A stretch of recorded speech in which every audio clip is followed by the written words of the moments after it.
Assalamualaikum warahmatullahi wabarakatuh. Ya,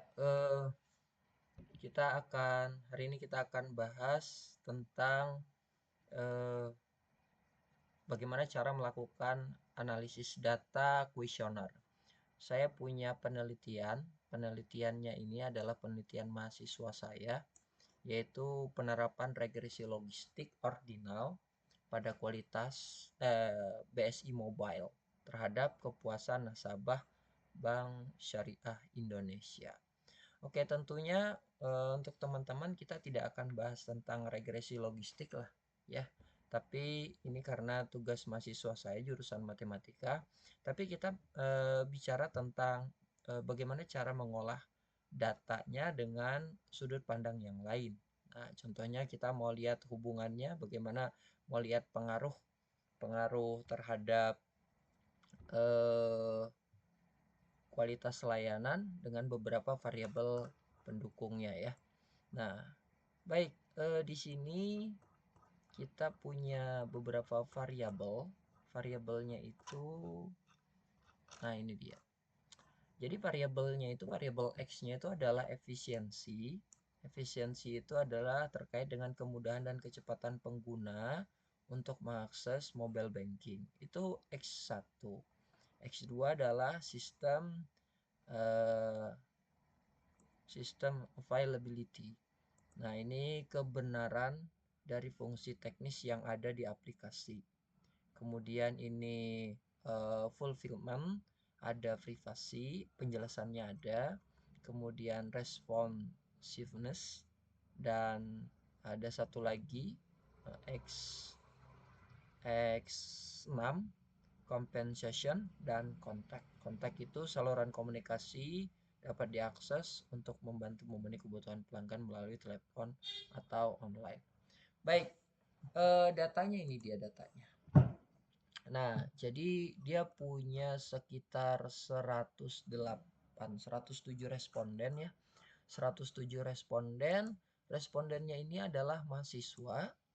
Nah, mahasiswa pengguna mobile banking BSI. Tentunya ini adalah nasabah lah ya, otomatis. Dari sini dia mau mengukur bagaimana tingkat kinerja atau kualitas dari mobile banking tersebut. Nah, terserahlah apa itu, tapi kita mau bagaimana cara melakukan analisisnya dengan data angket seperti ini. Oke, maka sebelumnya yang saya mau kenalkan adalah tentu kita harus bisa baca datanya. Baca datanya, kalau tadi prolognya ya, ini kita baca datanya. Ketika kita punya data, kalau data yang kita cari langsung, kita ambil langsung, tentu kita bisa mengambil data sesuai dengan kebutuhan kita. Tapi kalau kita punya atau mengambil data yang sudah ada, tentu syarat pertama agar bisa kita olah adalah kita harus bisa membaca dan mengerti makna dari data tersebut. Nah, ini datanya sudah dirapiin ya. Ini X1-nya. Jadi dari kuesioner yang ini, jadi 5 pertanyaan itu mewakili X1, variabel pertama, 5 pertanyaan berikutnya mewakili X2, dan seterusnya. Nah, ini data yang sudah rapi gitu ya. Jadi kita di sini tidak perlu demografinya, fakultasnya, prodinya, dan seterusnya, jenis kelamin. Tergantung teman-teman nanti perlu atau tidak ini. Tapi kalau misalkan tidak diperlukan karena dia tidak memerlukan itu, dia langsung mengolah datanya dengan cara seperti ini. Jadi disortir, setelah itu baru kita lakukan akumulasi. Jadi dari Y itu totalnya berapa. Nah, dan seterusnya. Lalu dikategorikan. Untuk apa dikategorikan ini? Nah, mengkategorikan ini biar 5 pertanyaan atau 7 kalau variabel Y-nya 7 ya. Kalau ini variabel X1-nya ada 5 pertanyaan. 5 pertanyaan ini kan beragam-ragam. Jadi skornya itu 1 sampai 5. Jadi dari 1 sampai 5, pertanyaan 1, 3 dia jawab, pertanyaan kedua, pertanyaan pertama 4, pertanyaan kedua 3, 3, 3, 3. Lalu kita mau akumulasikan dari 5 pertanyaan ini standar dia tuh apa. Nah, maka ini di-skor dulu gitu. Makanya rumusnya ini. Nah, gimana cara skornya? Cara skornya itu di sini sudah dikasih taunya. Rumusnya bagaimana?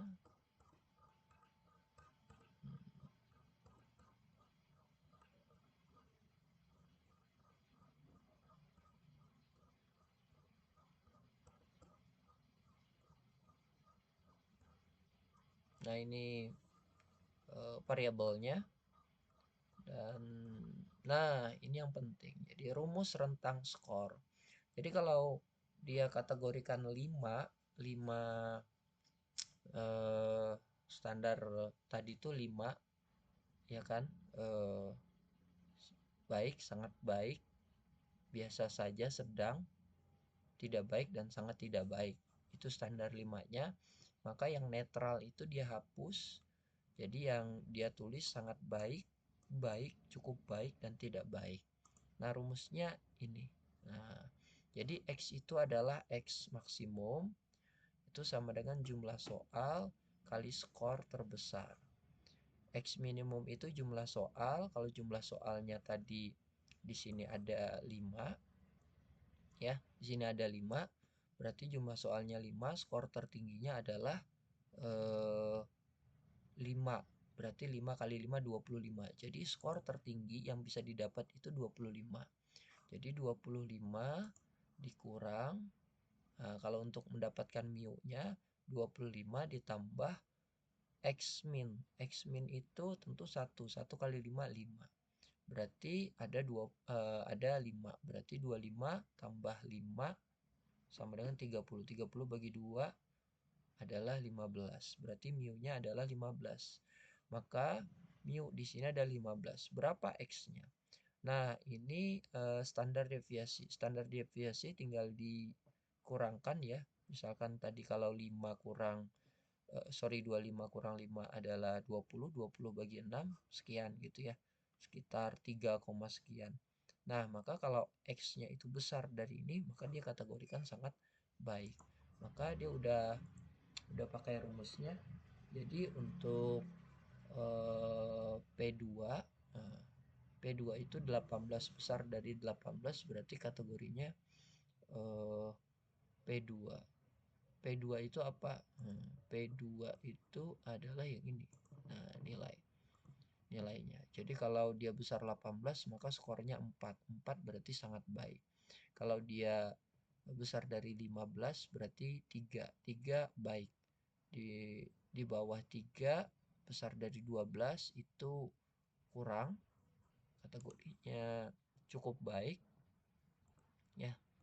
Kemudian yang di bawah 12 itu 1. 1 artinya adalah tidak baik. Nah, ini gunanya apa? Gunanya kita mau lihat berapa akumulasi dari apa namanya? Tingkat pilihan responden. Dari 5 pertanyaan tadi tentu kita akumulasikan. Nah, dia sudah rapikan dengan cara seperti ini. Nah, ini dia. Hasilnya bagaimana? Hasilnya laporannya itu seperti ini. Dari hasil ini, kemudian, nah, di pembahasan. Nah, ini dia. Ini responden, akumulasinya ya ditransform ke naratifnya.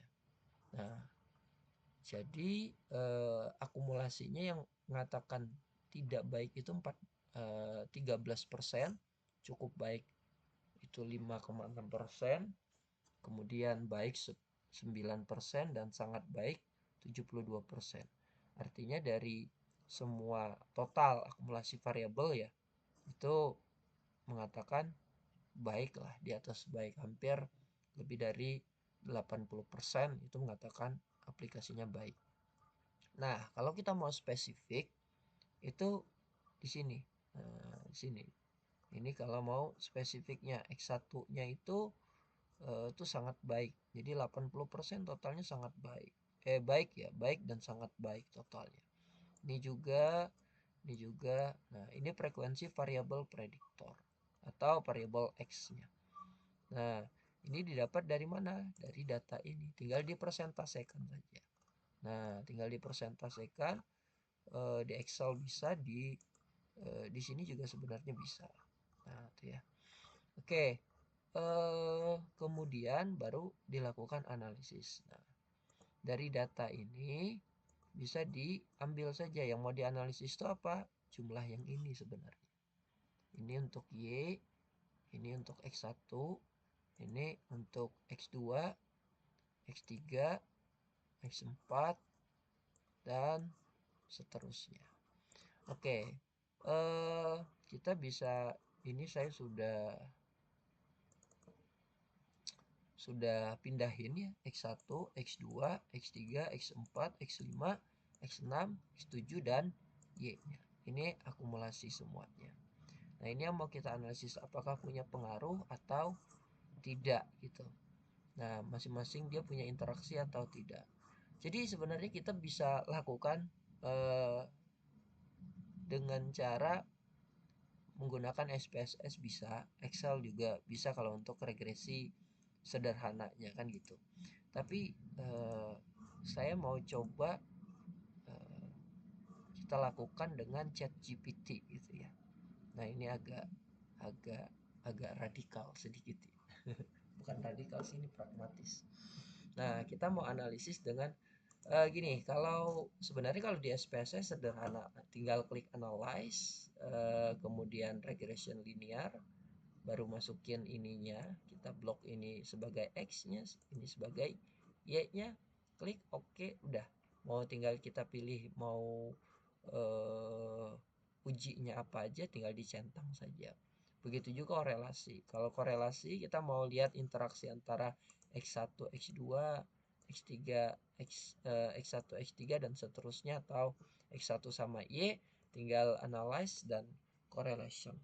Nah, tinggal kan kalau saya pribadi itu agak males gitu menginstal SPSS. Kenapa? Karena satu berat, yang kedua bayar gitu.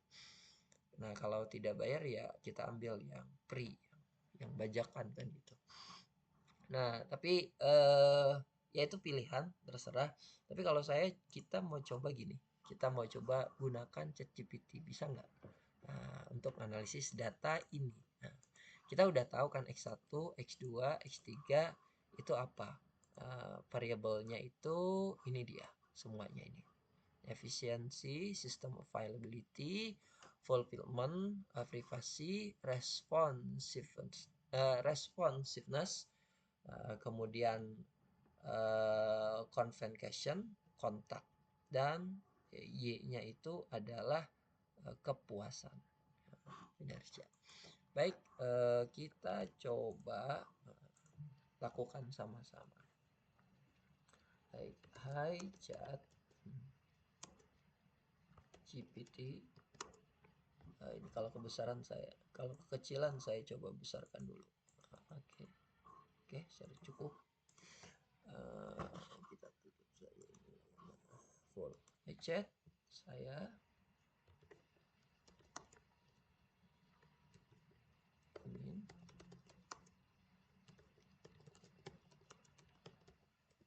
analisis untuk data berikut ini. Kita upload saja datanya. Ini datanya. What the hell? Oke. Disuruh tutup dulu.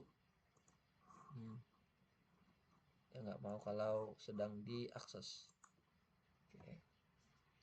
Kita minta dia pastikan udah baca dulu. Saya ingin melakukan analisis data berikut ini. Katakan Don jika sudah membaca dan memahami. Jadi sebenarnya untuk menggunakan ChatGPT ini boleh nggak? Sebenarnya kalau bicara boleh atau tidak ya boleh-boleh saja, karena dia kan alat. Nah, maka untuk setiap akun ChatGPT kita itu beda-beda kemampuannya. Makanya harus kita latih dulu. Ini baru pertama saya latih. Memang benar-benar pertama, maka bisa bagus hasilnya, bisa tidak. Maka kalau nggak bagus, maka harus kita latih dulu. Oke, katanya done. Berarti selesai dia baca. Sudah membaca dan memahami struktur. Silakan jelaskan analisis apa yang kamu ingin lakukan terhadap data ini. Misalnya analisis deskripsi, regresi, time series, Bayesian model. Kenapa Bayesian modeling? Karena dia sudah tahu saya ini bidangnya Bayesian modeling, makanya tiba-tiba dia muncul nih Bayesian modeling. Ya, saya ingin kamu lakukan analisis deskriptif. Deskriptif kita tidak perlu lagi. Kalau mau bisa juga deskriptif dan regresi untuk data tersebut sebagai informasi tambahan. Nah, dia kan tidak tahu X1, X2 itu apa, maka biar dia ngerti, kayak ibaratnya kalian mau nyuruh orang belanja ke pasar, ya bukan hanya suruh, ya silahkan belanja ke pasar, tapi tidak tahu tujuan kalian nyuruh dia belanja ke pasar, kalian mau masak apa. Nah, maka harus diajarin dulu dia. Sebagai informasi tambahan, data tersebut memiliki variabel secara berurutan, maksudnya berurutan ini loh. Data kita tadi kan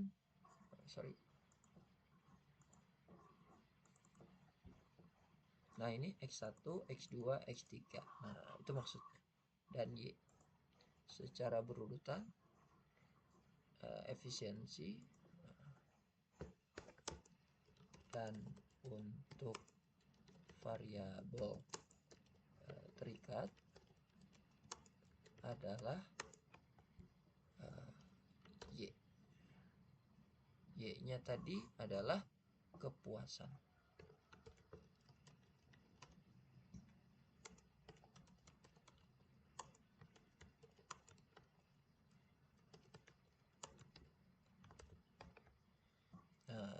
Oke. Ini merupakan data pengguna BSI Mobile yang mana kita ingin melihat pengaruh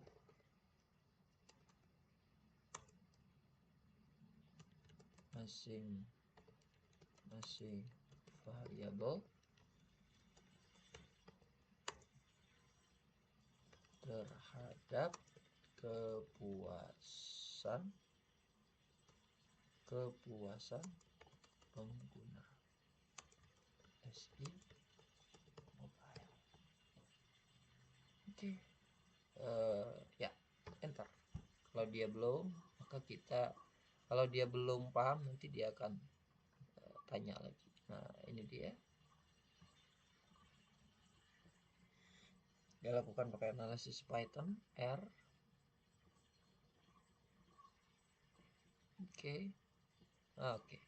Berikut hasil analisis lengkap dari data pengguna BSI Mobile. Hasil deskriptif, rata-rata skornya ini kalau kita bisa, saya sukanya di R sih, makanya dia langsung munculkan scriptnya.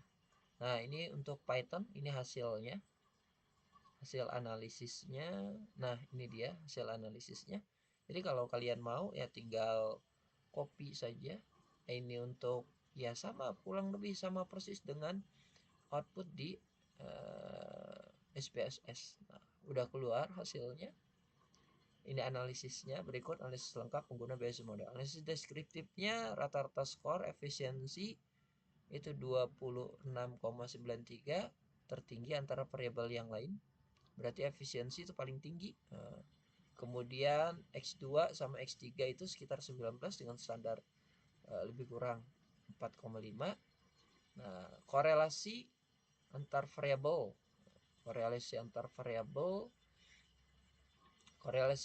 variabel bebas sangat tinggi, sebagian besar di atas 0,85. Mana dia?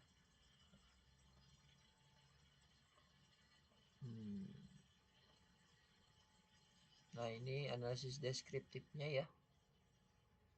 Mean-nya, standar deviasinya, semuanya. Ini statistiknya ini. Kemudian ini korelasinya. Nah, ini korelasinya. Oke.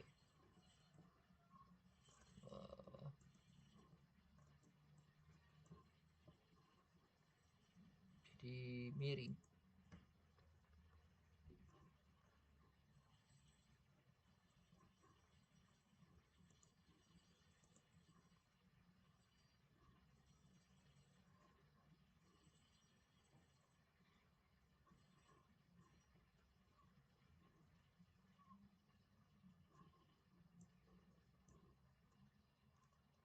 Nah, ini berarti X2 terhadap ini terhadap Y. Nah, ini terhadap Y.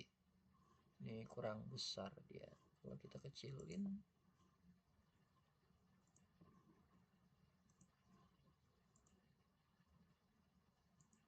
oh tetap nggak mau. Oke, nggak apa-apa. Berarti nah ini variabelnya. Jadi Y terhadap X1 9,0,9. Jadi korelasinya cukup tinggi ini. Di atas. Di atas, di atas, di atas, di atas. Wah, kalau kita lihat semua memiliki hubungan yang sangat erat dengan kepuasan. Ya, jadi hubungannya positif semua dan tinggi semua pengaruhnya. Jadi dia punya punya punya hubungan yang kuat, punya pengaruh juga. Kita lihat di sini analisis regresinya. Nah, ini dia. Kalau analisis regresinya di sini semuanya signifikan, ya. Ini dia nunjukin signifikannya. Bingung Pak, mana signifikan atau tidak? Tenang saja. Kalau ChatGPT kita mudah. Gimana cara buat laporannya? Tinggal kita nanti mintakan buat laporannya. Apakah kamu ingin saya lanjutkan dengan analisis VIV dan regresi yang distabilkan untuk memperjelas kontribusi masing-masing? Boleh. Oke, boleh. Silakan lanjutkan.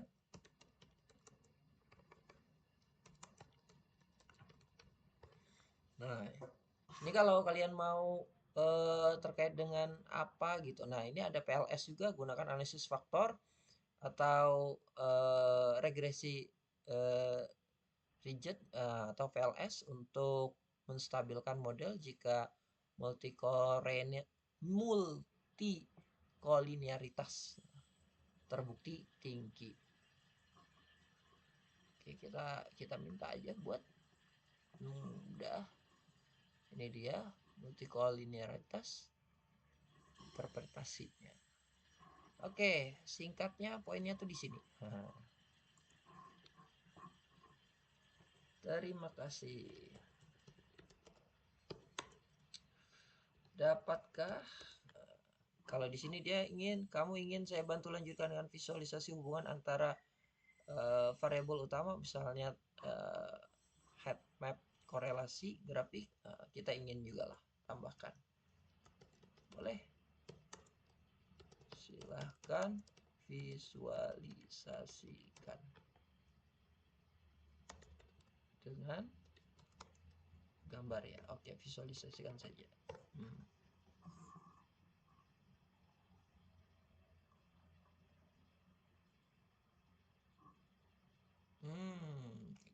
This cannot difference. Sudah bisa membayangkan hasil proses seperti Oke, maklum ini sudah lelah dia. Terbatas karena memorinya ya, karena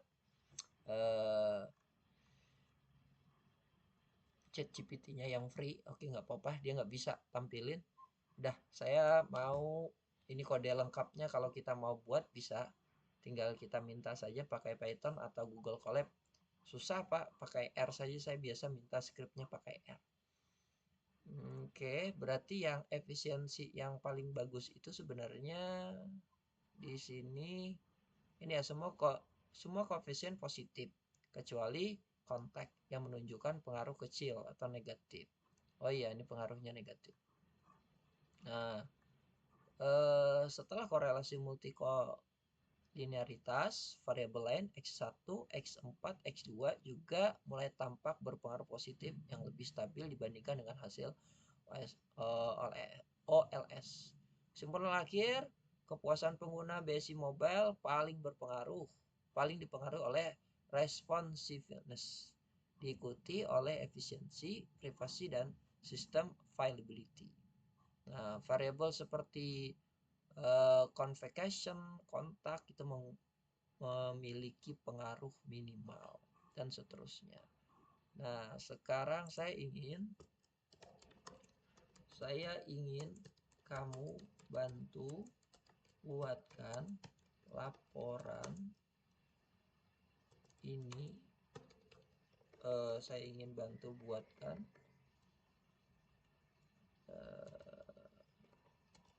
hasil analisis ini ke dalam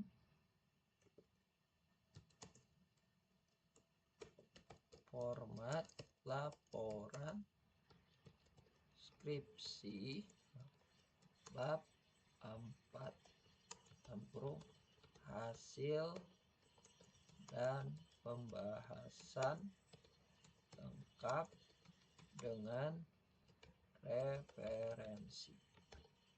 Nah, oke.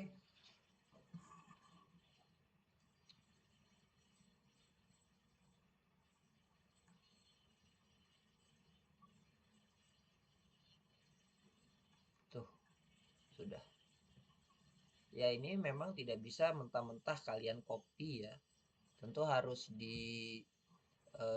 apa lagi gitu, ditambahin lagi dengan ide kalian. Tapi setidaknya ini sudah sangat membantu pembahasannya. Ini sudah dikasihnya pembahasan lengkap, kesimpulan sementara, hasil bab 4 dan referensi tambahannya. Nah, itu kesimpulan bab 5. Oke, tinggal kalian ikutin saja format penulisan di skripsi, gambar umum dan data penelitian. Dan sebenarnya ini udah hasilnya. Ini hasilnya untuk analisis deskripsi, analisis korelasinya sudah, analisis regresi bergandanya sudah. Ini punya modelnya apa, nanti tinggal kalian copy saja hasil ininya kalau mau nunjukin. Nah, ini dia hasilnya.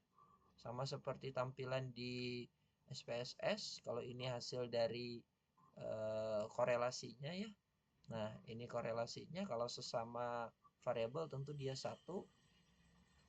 Nah, ini hasil analisis deskripsinya, statistik deskripsinya.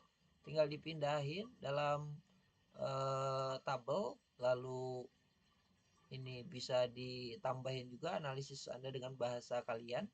Nah, sudah. Nah, ini dia analisis gitu, regression. Ini kita mau lihat dia pengaruh atau tidak koefisiennya. Di sini sudah ada.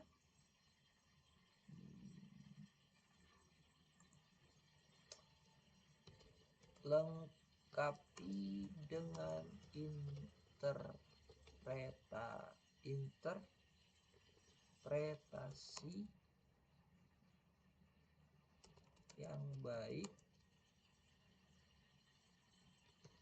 agar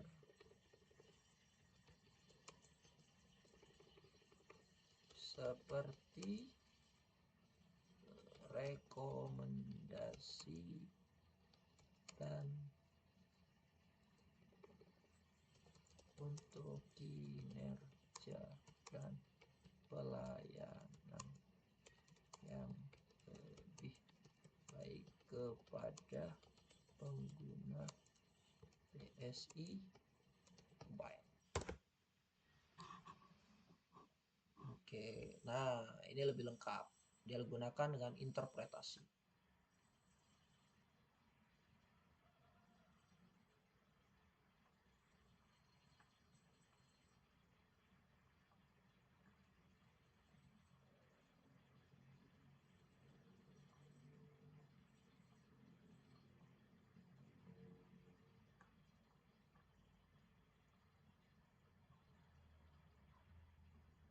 Ini interpretasi manajerial. Tadi itu sama aja, tambahannya yang ini. Ada tambahan untuk ini. Kesimpulannya, referensinya. Oke. Nah, itu. Jadi, kalau kalian mau lakukan penelitian terus buat TA nggak selesai-selesai juga, itu kendalanya satu. Kalian malas. Itu saja ya. Nah, sekarang sudah sangat dibantu. Jadi, ini nggak perlu install SPSS, ini nggak perlu, cukup ada datanya, datanya dari sini, ini data nih dari Google Form ya. Nah, dari Google Form disebar, kenapa? Karena ini ada data catatan waktunya.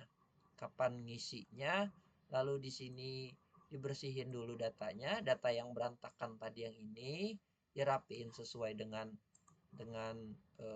apa namanya, variabelnya, lalu tinggal dijumlahin saja.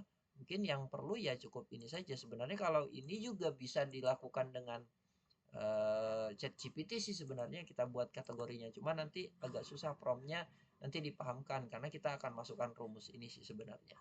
Nah, tapi kalau makanya saya sudah bersihin datanya apa yang mau dilakukan analisis biar lebih mudah gitu. Nah, tinggal kita jumlahkan semuanya dari data yang ini, X1-nya apa, X2-nya apa, tinggal kita minta analisisnya. Udah, semudah itu. Cukup 30 menit kalian udah bisa langsung nulis hasil dari penelitiannya. Nah, itu yang saya mau kasih lihat kepada Anda. Ini cara menganalisis dengan pragmatis gitu ya, menggunakan tools berupa ChatGPT. Nah, tidak perlu install aplikasi. Saya biasa gunakan pakai aplikasi R. Nah, ini ada beberapa program juga yang sudah saya siapkan sebenarnya kalau ChatGPT-nya tadi tidak jalan. sudah saya siapin. Mana dia tadi? Nah, ini dia. Nah, ini data sebenarnya sudah saya siapin, tapi alhamdulillah ChatGPT mau jalan, dia bisa langsung analisis seperti hasil yang saya inginkan gitu. Jadi ya tidak perlu lagi repot-repot, kita harus ngerti gimana lakukan analisis statistiknya gitu. Cukup minta bantuan. Tapi yang jelas gini, promptnya harus baik, instruksinya harus jelas. Tadi kita terangkan dulu seperti yang saya bilang ya, kita terangkan dulu variabelnya tuh apa biar dia nggak salah gitu. Nah, kalau di sini kan Y-nya terakhir nih, Y-nya terakhir secara berurutan, makanya saya sampaikan Y-nya juga yang terakhir gitu. Nah, kalau kita mau bandingkan, karena ini kan log regression ya, regresi ordinal, maka agak berbeda sedikit hasilnya karena rumus yang digunakan juga berbeda. Karena dia bukan mencari hubungan, tapi dia mau menguji efektivitas model tersebut sebenarnya. Ini prediksi. Nah, cari peluang karena eh, kategorinya dia Y1, 2, dan 3. Satu itu ini dia nih ya. Akumulasi terbesar Y menyatakan privasi responden dianggap baik. Nah, ini agak berbeda, makanya kita lakukan yang sesuai dengan apa yang mau kita izinkan. Nah, promptnya ini yang paling penting sebagai panduan dia ngolah data nggak salah gitu. Baik, itu saja rasanya yang bisa saya sampaikan untuk pengganti kuliah pada hari ini. Enaknya itu langsung dicoba gitu ya. Ini nanti link promptnya nanti saya share ke kalian. Ada di link deskripsi YouTube ya. Nah, saya nanti akan share di YouTube.